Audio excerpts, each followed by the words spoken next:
Okay, good day sa lahat. May nakita tayong video sa internet. Ang taong ito, ang kanyang channel ay nagngangalang Epifanio Labrador. Isang taong nagtapang-tapangan, galit na galit sa Iglesia ni Cristo, at talagang matapang siya. Minura niya ang leader ng Iglesia ni Cristo. Kawawa ang taong ito. Epifanio Labrador, magkano kaya ang binayad sa iyo para sirain mo ang sariling buhay mo? Ito po yung nakuha nating video. Pakinggan muna natin. Tapos pag-usapan natin ano ba ang maaring mangyari sa mga taong lumalaban sa Iglesia ni Cristo, naninira sa Iglesia ni Cristo, kinakalaban ang pamamahala o ang executive minister ng Iglesia ni Cristo. Yan ang panoorin natin mamaya pagkatapos ng kanyang mga pahayag na na-record sa internet. At maging dito kay sino tong ng Iglesia ni Cristo? Si Eduardo, isang magandang putang ina mo ka. Eduardo, Manalo, mukhang pera ka, talagang demonyo ka. Ilang bilyon ang binigay sa'yo? Tarantado ka. Si Cristo, puro putang ina mo ka, Eduardo Manalo. Kiki ka ng ina mo.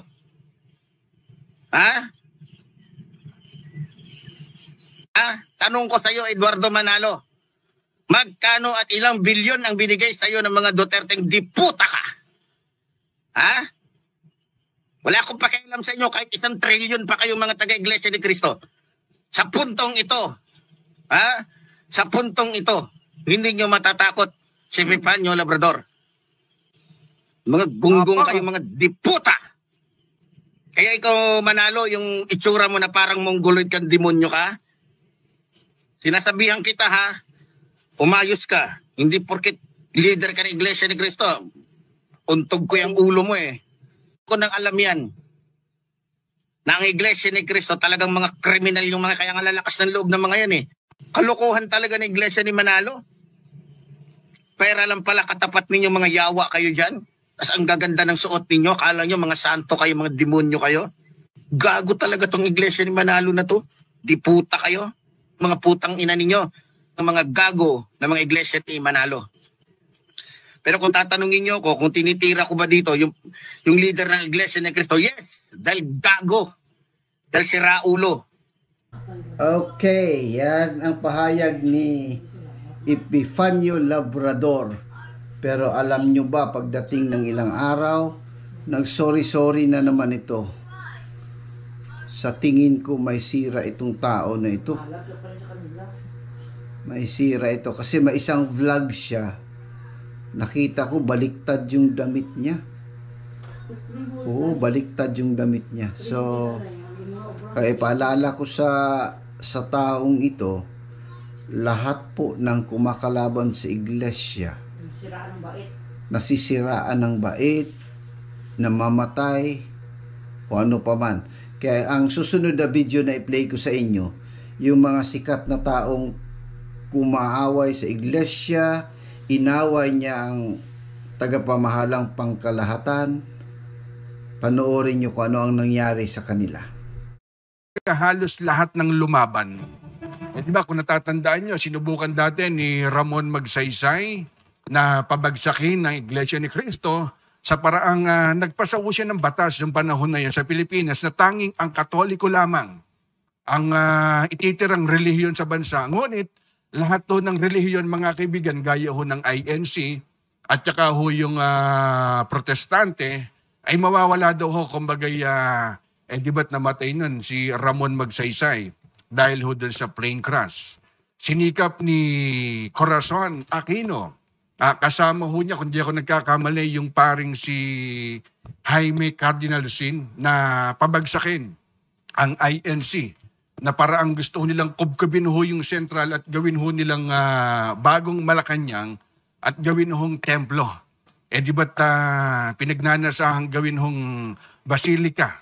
Namatay ho doon si Corazon Aquino sa sakit na colon cancer, kung natatandaan nyo. Ganyan din ho, namatay din ho doon si Jaime Cardinal Sin dahil ho doon sa malalang sakit. Habang papauwi naman ho, galing ho sa taping, di ba't may nagpost ho na isang director? Hindi ko lang ho ma-recall kung sinong director ho yun. Ayun, si Wen Deramas. Di ba nagpost ho siya sa social media na may halong panlalait, kumbaga kinukutya ho niya laban ho doon sa INC. Kaya siya nananaginip daw ho siya kagabi na yung kanya napanaginipan mga kaibigan ay umulan daw ho ng dinuguan at nagtakbuhan. Di ba yung mga kapatid ho na iglesia?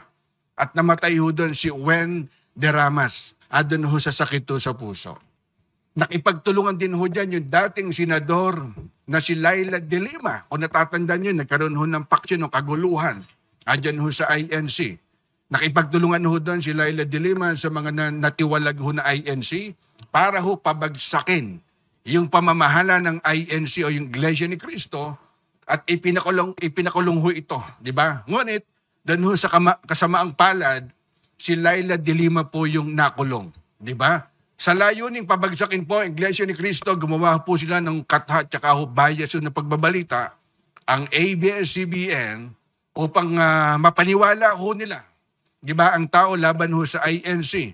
Sa kasamaang palad, nag-shutdown ang ABS-CBN. Alam nyo, marami na hong nagtangka na gumiba ho sa INC. Lahat ho sila hindi ho nanalo. Di ba? Kaya ang advice ko sa mga vlogger, huwag sige salita laban sa Iglesia ni Cristo. Huwag kayo mag-pick up ng chismis at ipagkalat ninyo. Huwag niyong paratangan ang Iglesia ni Cristo.